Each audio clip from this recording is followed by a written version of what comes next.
Hello students, welcome back to our online class. We are discussing about if statements in our last class, and we study in detail about the first two types of if statements, that is if statement and if else statement.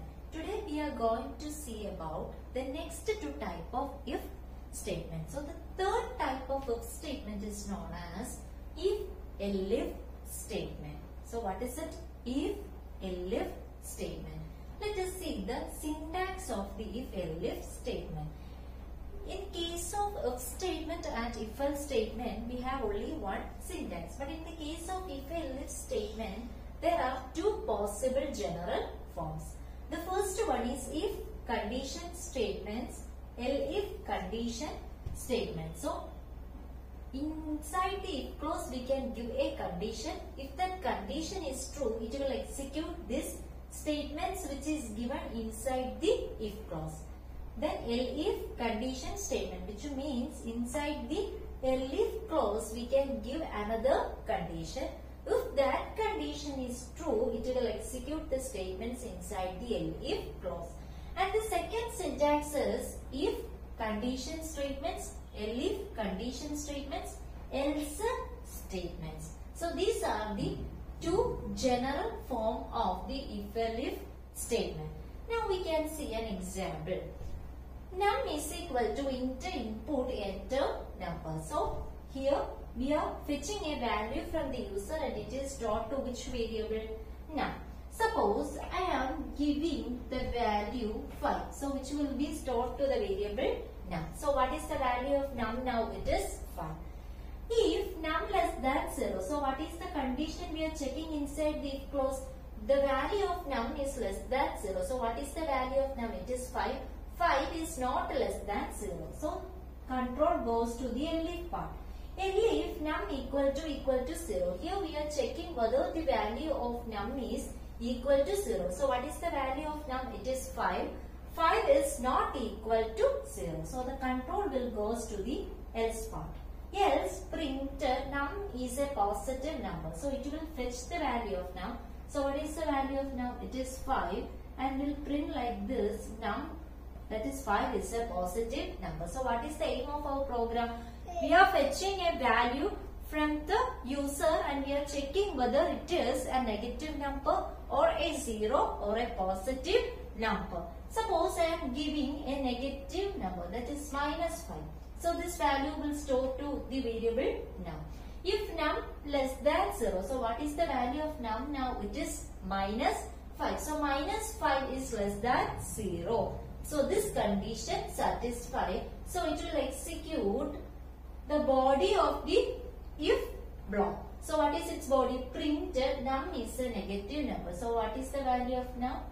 Minus 5 is a negative number will be our output and the other parts will not execute. So according to the condition, either the if part or the elif part or the else part will execute by this program. That is the if elif statement. So here we can check multiple conditions with the help of if elif statement. What is its first syntax? If condition statements, elif condition statements. Those else part is not there in the first syntax.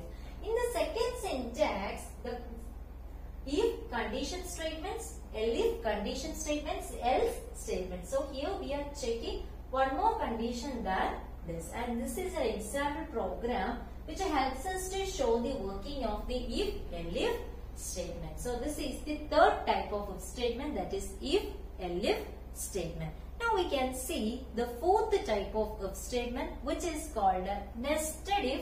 Get the fourth type of if statement. The fourth type of if statement is known as nested if statement, which simply means an if else loop will come inside another if loop or else loop or elif loop. That is called a nested if. That is if inside a if. That is called a nested if. We study in the case of if elif statement, there are two general forms. Like that, in the case of nested if statement, there are four general forms. I already told you nested if means inside an if there is another if. So the first syntax is there is an if-else block inside the if condition. That is if condition, then if condition statements, else statements. So we can see an if-else block which is inside the if block. Then if condition statements, else statements. This is the first syntax.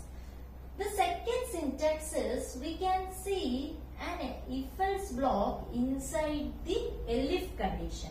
So or inside the if block. That is if condition statements, if condition, then if condition statements, else statements. So here we can see an if-else block which is present inside the if block. That is the second syntax. So here we are going to check multiple conditions based on some questions.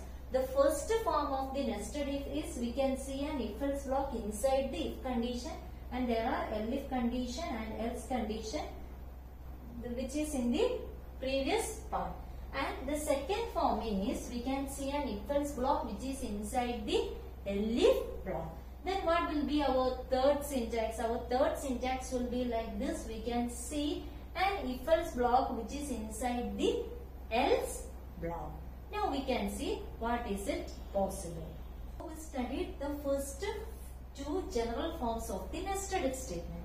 The third form is we can see an if-else block inside the else part of the if else statement. So how is the syntax? If condition statements, if condition statements, else. Inside the else block we can see another if else. That is if condition statements, else statements. That is the third syntax of the nested if statement. And its fourth form is we can see an if else block inside each of the if and else blocks. That is if condition statements, else statements, if condition statements, else statements, else if condition statements, else statements, which means we can see an if else block inside the if block as well as the else if block and the else block. So these are the nested if statements syntax. Now we can see a simple program which helps us to show the working of the this example will show the working of the nested if statement. So what is nested if means? It means an if else block inside the if block or if block or else block. So here we are going to change the last program with the help of the nested if statement. That is, we are going to check whether a number is negative, 0 or positive. Num is equal to enter input of enter number. So we are fetching a value from the user. Suppose I am entering the value 0. If num less than 0, print num is a negative number. So first of all, inside the if statement we are checking whether the value of num is less than 0 and we are printing it is a positive number. If that condition fails, what does it mean? It means our number is either 0 or positive. So here it is else part. So the else part of the if condition means the number can be 0 or positive. And inside the else part we are checking that two condition, that is whether the number is 0 or positive with the help of another if else block. That is, if num equal to 0, we are printing num is 0, else we are printing our number is positive. So what is the value we give here? It is 0. So this condition fails, so the control goes to the else part, and inside the else part it goes to the first if part. If num equal to 0, so what is the value of num? It is 0. So what will be our output? 0 is 0. And our program ends at this